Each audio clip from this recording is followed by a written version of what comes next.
Hello बच्चों, कैसे हैं आप। आशा करती हूँ आप सभी बहुत अच्छे होंगे। बच्चों, आज आपकी हिंदी की क्लास सेकंड का चैप्टर नंबर 17 शुरू करते हैं। हमारे जो चैप्टर का नाम है बच्चों वो है चालाक शियार। आज जो हम कहानी सुनाएंगे वो है चालाक शियार की, जो हमारे पाठ का नाम है। ठीक है, चलिए पाठ को शुरू करते हैं। एक जंगल में एक शियार रहता था।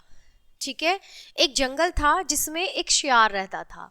एक बार रात के अंधेरे में घूमता घूमता वह एक गांव में आ पहुंचा। सुबह का समय हो गया था, यानी वो घूमता घूमता एक गांव में पहुंच गया जंगल से। ठीक है, और सुबह का समय था, जंगल दूर रह गया था, यानी वो जब गांव में पहुंच गया तो जंगल गांव से दूर रह गया। सियार को चिंता होने लगी कि यदि उसे गांव के कुत्तों ने देख लिया तो उसे फाड़कर खा जाएंगे। यानी वो घबराने लगा कि अगर इस गांव में जो रहने वाले कुत्ते हैं वो मुझे मिल गए तो वो मुझे जिंदा नहीं छोड़ेंगे। वह अभी यह सोच ही रहा था कि उसे सामने एक कुत्ता दिखाई दिया। सियार अपने प्राण बचाने के लिए भागा। वह लुकता छुपाता गिरता पड़ता रंगरेजों की बस्ती में जा पहुंचा। एक रंगरेज के घर के आंगन में रंग के कुंड रखे थे। सियार भागते हुए नीले रंग के कुंड में गिर गया। यानी वो भागते भागते वो ऐसा इतना डर गया कि वो जाके नीले रंग के कुंड में गिर पड़ा। उसका पूरा शरीर नीले रंग का हो गया। थोड़ी देर बाद कुंड से बाहर निकलकर सियार ने जंगल की राह पकड़ी।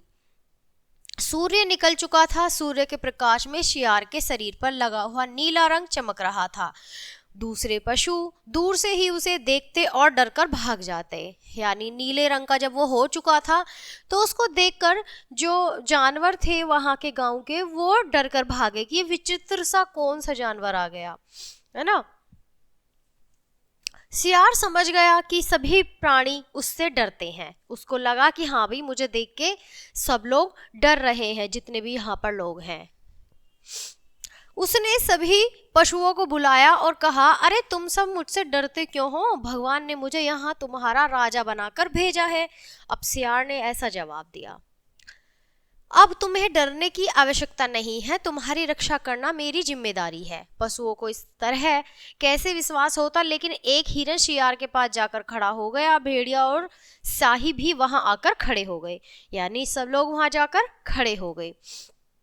फिर तो हाथी और जिराफ भी सियार के पास आए। धीरे धीरे बाघ, सिंह, भालू, बंदर, लोमड़ी, सांप आदि सभी जानवर आकर सियार के आसपास जमा हो गए।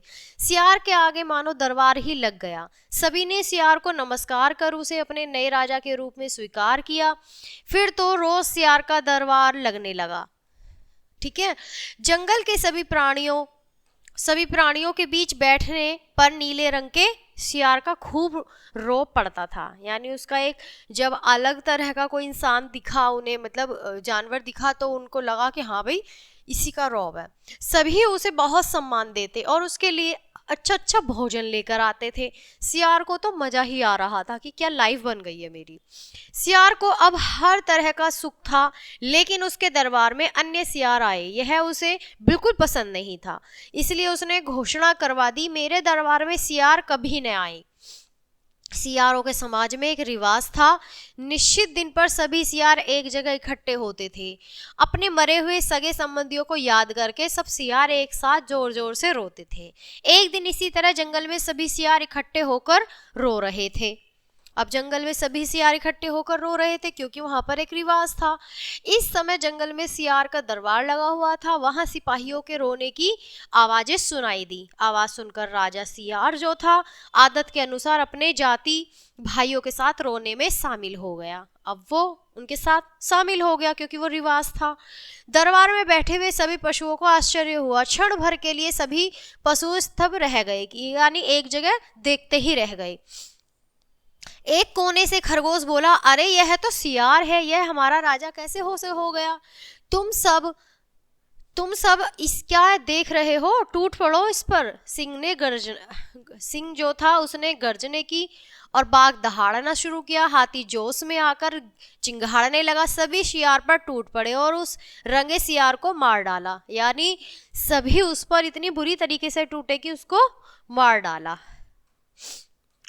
तो बच्चों, ये थी आपकी कहानी कि कभी भी झूठ और लालच से कुछ भी नहीं चलती है जिंदगी, इंसान की या जानवर हो, तो हमेशा ईमानदारी से रहना चाहिए।